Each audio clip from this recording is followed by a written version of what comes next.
If anyone thinks that there's a question, who's heard me, who thinks there's a question I answered poorly, or inadequately, or badly, or failed to answer at all, and would like to challenge me, I'd happily give them 5 minutes. But I have, so to say, shot my bolt otherwise. Is there anyone who would like to challenge me? Yes. Please. If there is no God, why do you spend your whole life trying to convince people that there isn't? Why don't you just stay home? Was the Can you repeat that?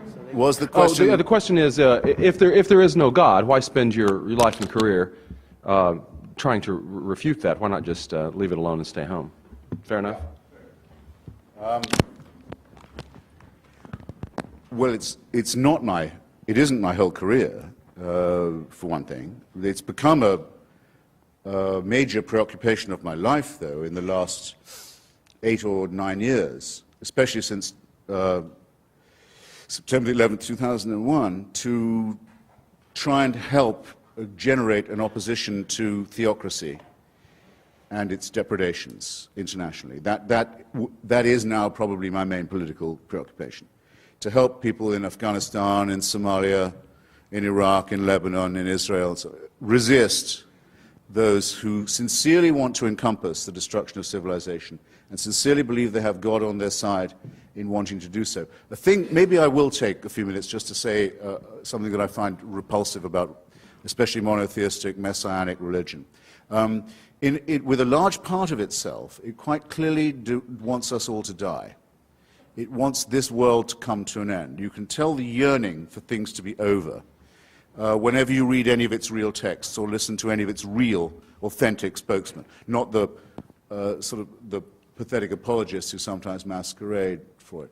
Those who talk, there was a famous spokesman for this in Virginia until recently, about the rapture, say that those of us who have chosen rightly will be gathered to the arms of Jesus, leaving all of the rest of you behind. If we're in a car, it's your lookout. That car won't have a driver anymore. If we're a pilot, that's your lookout. That plane will crash. We will be with Jesus, and the rest of you can go straight to hell. The eschatological element that is inseparable from Christianity. If you don't believe that there is to be an apocalypse, there is going to be an end, a separation of the sheep and the goats, a condemnation, a final one, then you're not really a believer. And the contempt for the things of this world shows through all of them. It's well put in an old rhyme from an English exclusive brethren sect. It says that we are the pure and chosen few, and all the rest are damned. There's room enough in hell for you. We don't want heaven crammed. You can tell it when you see the extreme Muslims talk. They cannot wait. They cannot wait for death and destruction to overtake and overwhelm the world. They can't wait for what I would call, without ambiguity, a final solution. When you look at the Israeli settlers, paid for often by American tax dollars, deciding that if they can steal enough land from other people and get all the Jews into the promised land and all the non-Jews out of it, then finally the Jewish people will be worthy of the return of the Messiah. And there are Christians in this country who consider it their job to help this happen so that Armageddon can occur, so that the painful business of living as humans and studying civilization and trying to acquire learning and knowledge and health and medicine and to push back can all be scrapped, and the cult of death can take over.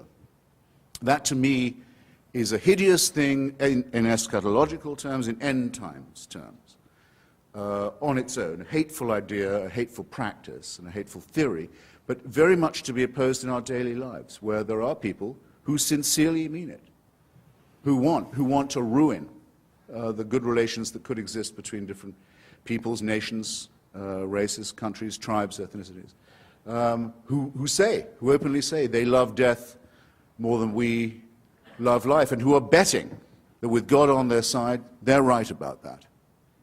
So when I say, as the subtitle of my book, that I think religion poisons everything, I'm not just doing what publishers like and coming up with a provocative subtitle. I mean to say it infects us in our most basic integrity. It says we can't be moral without Big Brother, without a totalitarian permission. It means we can't be good to one another. It means we can't think without this. We must be afraid. We must also be forced to love someone who we fear.